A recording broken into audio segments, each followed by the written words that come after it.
I am delighted to have with me the one and only Matt Le Tissier. Welcome to the show, Matt. Thanks for so much for coming on.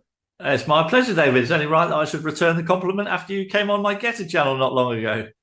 I remember that. I had a really good chat to you for an hour. It was so good to come on the channel there and talk to you. But we have so much in common. I think we would agree on so much of what's happening in the world, in the country, with the craziness, of, particularly of what's been happening with lockdowns and injections and so on. You've been very, very outspoken, and you've been at rallies for injection injured people, and I call them injections. I call them experimental injections. I don't call them vaccines because they're not.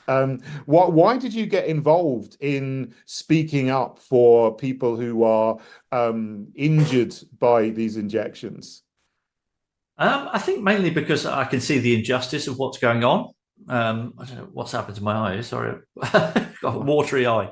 I was horrified, really, by the government's reaction to actually coercing people so badly into taking these vaccines that when these people got injured and the government just turned their back on them, I couldn't believe what I was seeing. I really couldn't. The least that the government could do after heavily coercing people into taking these things is to give them some support if they are in fact injured by them.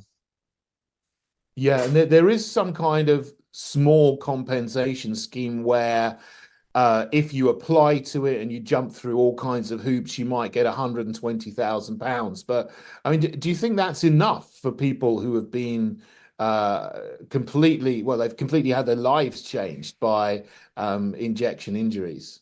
Well, point number one, it's certainly not enough compensation for somebody's life being ruined.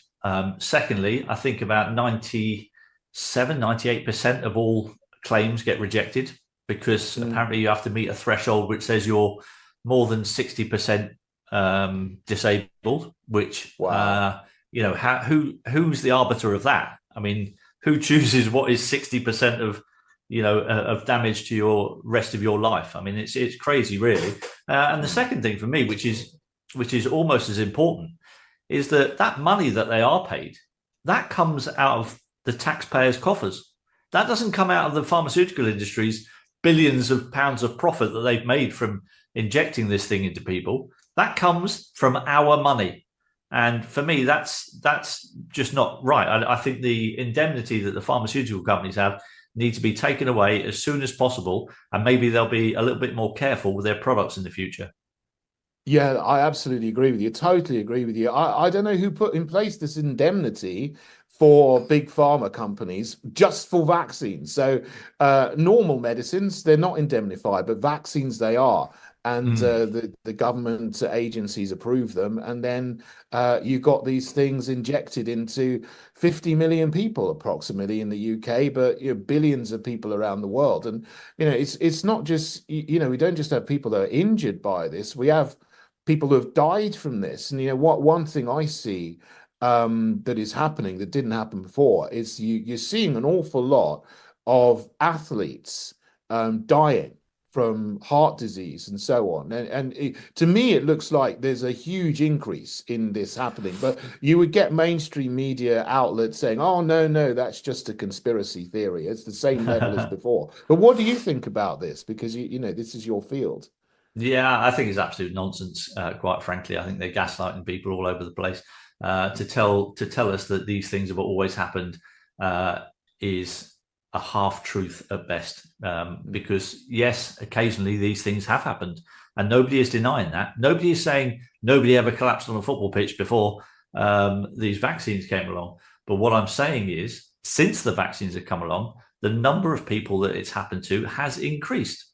And I see that with my own eyes, and how other people don't see it is just beyond me. I mean, the things that happened in the past were so memorable that you can remember the names of the people that it happened to. So you had Marc-Vivien Foé, you had Fabrice Muamba, but you tried to name a whole load more people after those two in the last 40 years, and you'd be struggling. And I'm sorry, people who are saying that this has always happened in these kind of numbers and not being truthful with anybody. Yeah, I have some numbers here. Now, this is from Peter McCulloch, and he wrote a letter to the Journal of Scandinavian Immunology at the end of 2022. He was looking at data just from the previous 2 years, from 2021, 2022. And he said that pre-2021, looking into analysis of cardiac arrests in European football leagues, there was an average of 29 per year over the whole of Europe. And that's not people who've died, it's just people who've had cardiac arrest. But that increased to 800 per year in 2021 and 2022. So by his analysis, that's a 27 times rise post-vaccine and pre-vaccine. Again, I'm using that language again. They planted it in my head. Injection, post-injection, yeah. Gene therapy. I think you call it gene therapy. That's it. Yeah, I mean, have you heard anything like those numbers? Because that really is quite astounding. It is astounding, and it doesn't surprise me, given just what I was seeing with my own eyes on the television and reading through news reports. So it's not surprising. The only surprising thing is that there's been so little notice taken of it by the authorities themselves. So the FA and the PFA and FIFPro, all these organisations that profess to have the footballers' best interests at heart, none of them seem too concerned at the numbers of people that were doing this. And that's why for the last couple of years, I've been calling for an investigation into this to understand why there was a rise. Because, if you don't have an investigation, nobody can conclusively prove what it is that's doing it. And so, there may be a school of thought that says, it might be people that have had COVID and this is the leftover reaction to COVID and that's what's making it happen. Or is it the injections? So there's two schools of thought. So why not have an investigation to find out which one it is? And the only reason you don't have an investigation, the only reason why you wouldn't want an investigation is because you already know what it is and you don't want everybody else knowing. I think that sounds absolutely like what's going on. There's no reason not to investigate anything like this in any other area. People will be on this straight away saying, look, we need to find out what's going on. But in here, there hasn't been that. Yeah, sorry, David. We know that myocarditis and pericarditis are all side effects of the injections. We know that. That's not contested anywhere whatsoever. And the fact that these young, fit, healthy athletes are the ones that are really pushing their bodies to the limits and testing themselves, that's when these things are going to show up. So this is for me, this is a community of people that are in an area very vulnerable because they are the ones that are pushing themselves to limits where the heart is at its, working its hardest. And so there should be an investigation taking place. That's all I've been calling for the last couple of years. And because of that, of course, I get labelled a conspiracy theorist, which is just almost wearing that as a badge of honour these days. I know, me too. Look, we're going to have to take a break now, and we'll be back in a couple of minutes. This is today's News Talk, TNT. TNT Radio News. Welcome back. This is the David Kurten Show on today's News Talk TNT. Now, I have with me my fantastic guest, Matt Le Tissier, former Southampton and England footballer, but is taking a great stand against the vaccine injuries and for people who have been injured by vaccines. Now, there was on national television earlier this week quite a scene with someone that I know you appeared on a stage with, who is John Watt, an activist who's been injured by vaccines himself, and he was on a panel show with the Prime Minister Rishi Sunak, and I think a lot of us have seen that, and they've seen him absolutely blast into Rishi Sunak, and he didn't seem to have any kind of decent answer about what was going on there. I mean, what do you think of Rishi Sunak and his answer to John Watt on national television and his general stance on these things? Where do I start? I think on the evening, Rishi looked slightly perturbed. I'm not sure he was expecting that question. I'm not sure that was the question that John thought that the producers were going to be asking of the Prime Minister. And I think it took him a little off guard, and he looked a little bit like a rabbit in the headlights and didn't really have an answer, oh, we'll take your details and we'll see if we can, and as for saying that the vaccine injured have been silenced and not knowing about it, oh my goodness, that is such a barefaced lie. Just incredible that somebody can be that dumb to not realize that if you talk about a vaccine injury, you are demonized all over social media. You're never given a platform on the mainstream media in any way, shape or form. So I felt like he was very disingenuous, Rishi Sunak. And let's be honest, he's in a position there where he's been placed there. He hasn't been voted into that position. He's there to implement other people's orders. He's not the one making decisions. I think we can all pretty much see that for ourselves. Yeah, and just a few weeks earlier, he was still touting the line that they were safe and effective when, anyone with any kind of small amount of scientific knowledge could tell that you cannot say that they are safe because there's no long-term safety data at all on these things. No, and that was my original point way back in 2020 when they were talking about bringing these vaccines. Now it's a miracle they've been sorted out a vaccine in 9 months, and I was like, hang on a minute. How do you know what the long-term safety data is if you've just done this in 9 months? Well, a simple answer to that, you don't. So there is no way you could tell anybody that it was safe and effective and not be lying, because you had no idea what the long-term consequences were. So anybody who trotted out the line, it's safe and effective, has no idea and was lying, because nobody knows long-term what these things can do to your health. It's impossible. Yeah, that's quite right. Absolutely.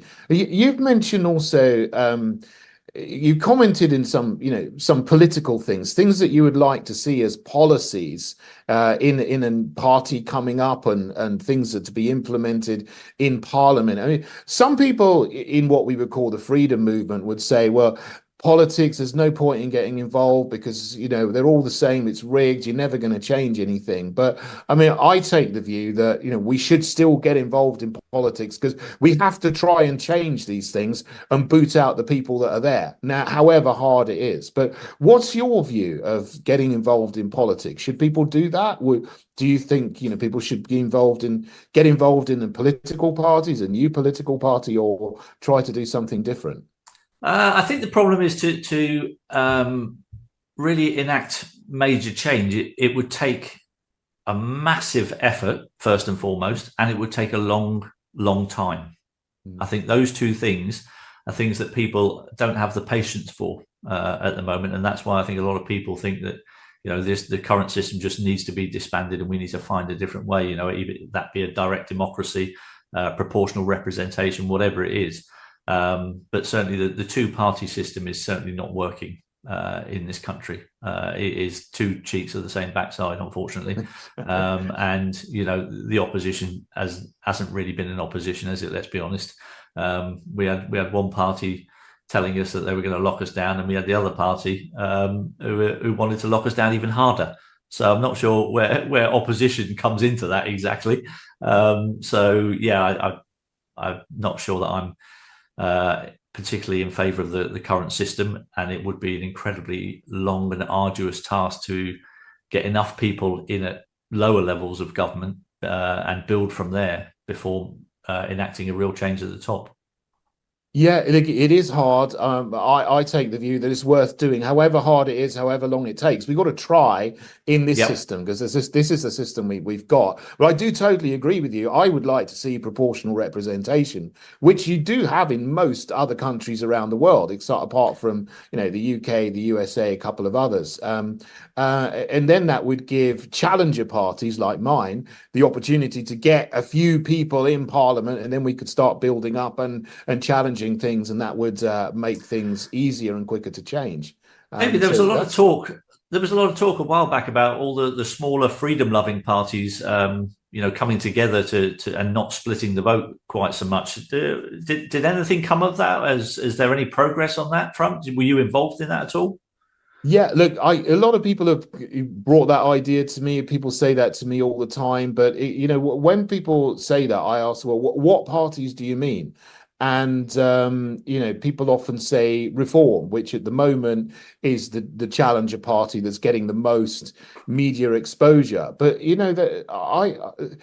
they pushed for no jab, no job regulations. They're pushing for more war in Ukraine. They're not calling for a ceasefire in Gaza. So for me, we have very, very significant differences between the Heritage Party and Reform. And they're not interested in working with us anyway. Their idea is they're going to be the dominant brand. They don't need to work with anybody. And, that's that. So that isn't really going anywhere, unfortunately. So as far as I'm concerned, to me to be a gatekeeping party is what it appears to me. Yeah, I mean, it's Tice was a Tory donor. He actually was on the long list for the London mayor, a candidate for the Conservative Party. I think it was back in 2016, before he left and started the Brexit Party and then Reform. So I think you're absolutely right there. So it's a nice idea that people have, but I'm just focused on building the Heritage Party. I've written a full manifesto, and we're doing the best we can. It's challenging, but we have to try. No, I remember speaking to you about it, and then I have to say it's probably one of the best manifestos that I've read in terms of common sense and putting people first and people in this country first. Absolutely. Thanks. That's what we want to do. Matt, it's so good to have you on the show. I wish I could talk to you for longer, but that's all we got time for today. Thank you so much for joining me. This is today's News Talk TNT.